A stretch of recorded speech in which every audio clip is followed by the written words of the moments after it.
మీ అభిమాన south India shopping mall ఇప్పుడు మన శ్రీకాకుళంలో ఆగస్టు 2న గొప్ప ప్రారంభం. ఈ మధ్య కాలంలో చాలా మంది ప్రతి చిన్న విషయానికి తీవ్ర మనస్తాపానికి గురై ఆత్మహత్యలు చేసుకుంటున్నారు. క్షణికావేశంలో తీసుకుంటున్న నిర్ణయాల వల్ల ఎన్నో అనర్థాలు జరుగుతున్నాయి. కుటుంబ కలహాలు, ఆర్థిక ఇబ్బందులు, వివాహేతర సంబంధాలు, ప్రేమ వ్యవహారాలు ఇలా ఎన్నో కారణాల వల్ల సంచలన నిర్ణయాలు తీసుకుంటూ ప్రాణాల మీదకు తెచ్చుకుంటున్నారు. భార్య అత్తవేతింపులతో మనస్తాపానికి గురైన ఓ భర్త ఆత్మహత్య చేసుకుని నిండు ప్రాణం తీసుకున్నాడు. తన అత్త భార్యలు ఏ విధంగా టార్చర్ పెడుతున్నారో సెల్ఫీ వీడియోలో చెప్పాడు. ఆ వీడియో వైరల్ గా మారడంతో అత్తను భార్యను పోలీసులు అదుపులోకి తీసుకుని విచారిస్తున్నారు.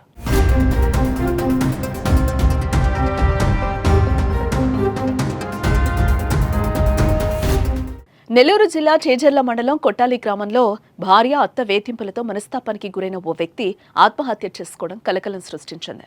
నెల్లూరు జిల్లా చేజర్ల మండలం కొట్టాలి గ్రామానికి చెందిన తేజేష్ కారు డ్రైవర్గా పనిచేస్తున్నాడు. గత ఏడాది కింద పొట్టేపాలెంకు చెందిన సరళ అనే యువతిని ప్రేమించి పెళ్లి చేసుకున్నాడు. పెళ్లైన కొంతకాలం భార్యాభర్తలు ఎంతో సంతోషంగా ఉన్నారు. అయితే సరళకి ఇది రెండో పెళ్లే. గతంలో పెళ్లైన కొంతకాలానికే భర్తతో విడిపోయింది. మొదటి నుంచి సరళకు లగ్జరీ జీవితం అంటే చాలా ఇష్టం. ఈ విషయంలోనే భార్యాభర్తల మధ్య గొడవలు మొదలయ్యాయి. తాను ఓ సాధారణ క్యాబ్ డ్రైవర్ అని, విలాసవంతమైన జీవితం గడపడం కష్టమని సరళతో చెప్పేవాడు తేజేష్. ఇటీవల దంపతుల విషయంలో సరళ అత్త జోక్యం చేసుకుంది. తన కూతురు కోరిక తీర్చలేని నువ్వు ఏం మగాడివి, అంత మాత్రాన పెళ్లెందుకు చేసుకున్నావంటూ తేజేష్ ని అవమానించింది.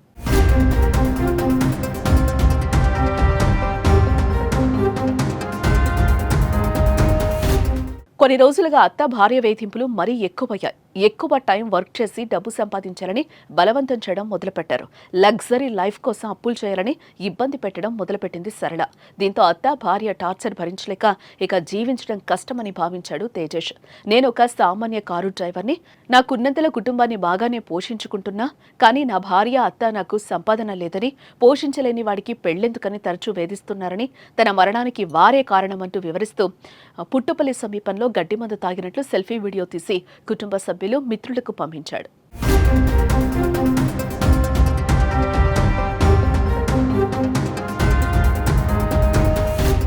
తేజేష్ పంపిన సెల్ఫీ వీడియో క్షణాల్లో వైరల్ అయింది. వెంటనే కుటుంబ సభ్యులు, స్నేహితులు పోలీసులకు సమాచారం అందించారు. రంగంలోకి దిగిన పోలీసులు తేజేష్ కోసం పరిసరాల్లో వెతకగా అపస్మారక స్థితిలో ఉన్న స్థితిలో దొరికాడు. ఆత్మకూరు ఆసుపత్రికి తరలించి ప్రాథమిక చికిత్స అందించారు. అప్పటికే తేజేష్ పరిస్థితి విషమంగా మారి చనిపోయాడు. తేజేష్ సెల్ఫీ వీడియో ఆధారంగా అతడి అత్త భార్యను పోలీసులు అదుపులోకి తీసుకున్నారు. ఈ ఘటనపై కేసు నమోదు చేసుకుని దర్యాప్తు చేస్తున్నారు. పెద్దల సమక్షంలో వివాహ బంధంతో ఒకటైన దంపతులు కొద్ది రోజుల్లోనే విభేదాలు వచ్చి విడిపోతున్నారు. వివాహేతర సంబంధాలు, ఆర్థిక వ్యవహారాలే ఎక్కువ కారణమంటున్నారు పోలీసులు.